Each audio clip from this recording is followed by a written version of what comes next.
¿Hasta dónde llega la crisis de Digemit? La organización que se supone está para garantizar que los medicamentos que consumen los peruanos no les vaya a causar la muerte, como ha ocurrido lamentablemente en los últimos días a partir de los episodios en al menos 4 víctimas mortales que consumieron el suero de 0.9% de cloruro de sodio de la empresa Medifarma, que como ya sabemos un error humano provocó que de ese 0.9% se pase a 9% de cloruro de sodio.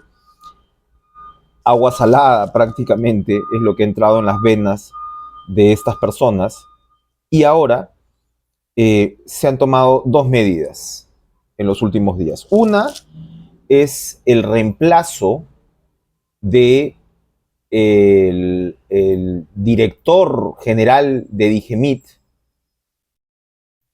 que era Moisés Eliseo Mendocilla Risco, por Sonia Marisol Delgado Céspedes. Entonces ahí primero lo que vemos es que eh, la señora Delgado está ligada a PP. Y como sabemos, el Ministerio de Salud es un feudo de César Acuña. Entonces, por un lado vemos ese cambio. Ella tiene experiencia en el sector, esperemos que le vaya bien, pero claramente es un cambio motivado, digamos, por esta ocupación de espacios. Ahora, el señor Mendocilla, que no dio la cara, ¿no? En estas circunstancias, tenía un antecedente preocupante, porque él, él pasó como director general de medicamentos, insumos y drogas del MINSA desde el 3 de julio del año pasado, ¿no? Venía de ahí. Pero entonces, él figura en 4 informes de la Contraloría. Uno reciente, o el más reciente, alude a la contratación de Northlife Pharma para que a través del laboratorio United Biotech de la India dote de 800.000 unidades del medicamento levofloxacino de 250 miligramos. Esto a pesar de que el medicamento no contaba con el certificado de buenas prácticas de manufactura. El contrato costó 140.000 soles. Y entonces el señor Mendocilla, que luego pasó a dirigir Digemit, tenía este complicado antecedente, que tiene que ver con estándares de calidad.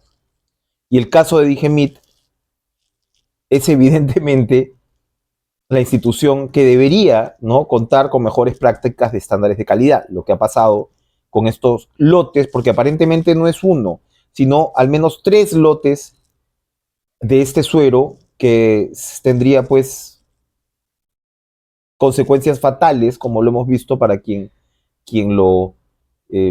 para cualquier paciente, ¿no?, al cual se le aplique este suero.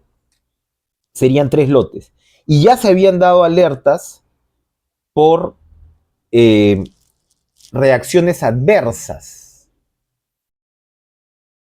Y eso es bastante preocupante, porque las relaciones adversas en la clínica Sana en Trujillo se habían producido con este suero tanto el 28 de febrero como el 11 de marzo. Y recién la alerta sanitaria de Digemit se emite el 24 de marzo, más de un mes después, con las consecuencias que tenemos que lamentar, y que incluso llega a la muerte de una criatura de 1 año entre las 4 víctimas mortales.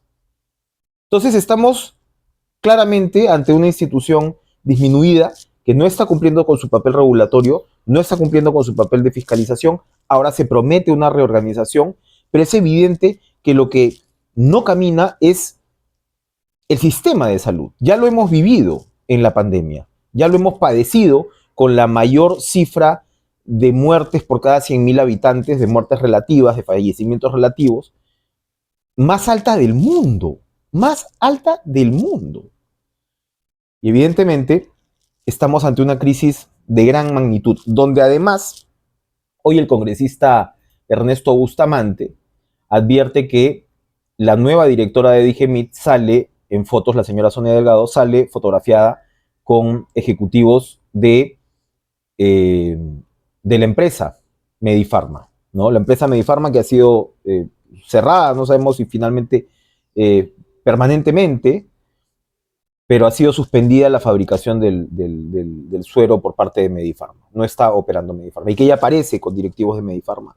Entonces habría un conflicto de intereses y eso haría más difícil reorganizar. Pero fue el congresista Bustamante el que presentó un proyecto de ley, fujimorista él, que presentó un proyecto de ley para relajar precisamente estándares en la emisión de los certificados, de los permisos.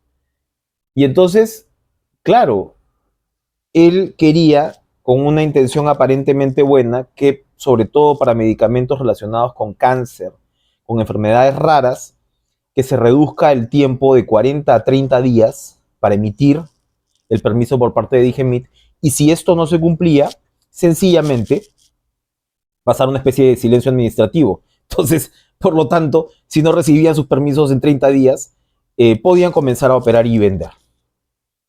Y es gravísimo esto, ¿no? O sea, porque acá en situaciones como esta, claro, ahora se van a olvidar de ese proyecto de ley, pero en situaciones como esta es donde se remarca la necesidad de una regulación efectiva, en una economía social de mercado, ¿de acuerdo? Pero una regulación efectiva que evidentemente es lo que no hemos visto y va, como repito, en detrimento de todo un sistema de salud que finalmente es lo que los peruanos deberían tener, la confianza mínima de acceder. Estamos hablando acá de establecimientos privados, ni siquiera públicos. En los públicos se supone que ya se había retirado el suero. Y ahora lo que sabemos es que son 2 lotes más los que estarían, los que estarían dañados. Y se corta o se prohíbe que Medifarma siga produciendo, pero lo que se sabe es que llega a casi el 80% de la producción de ese suero en el Perú, de los sueros en el Perú. Es decir, es casi un oligopolio. Entonces, claro, dices, cierras, pero entonces, ¿quién te va a dar los sueros? Y ahora se está hablando de que los hospitales van a tener que hacer soluciones de emergencia. Así están las cosas, ¿no? Así están las cosas. Y se promete la reorganización de Digemit, pero claramente lo que se requiere es una reorganización completa del sistema de salud.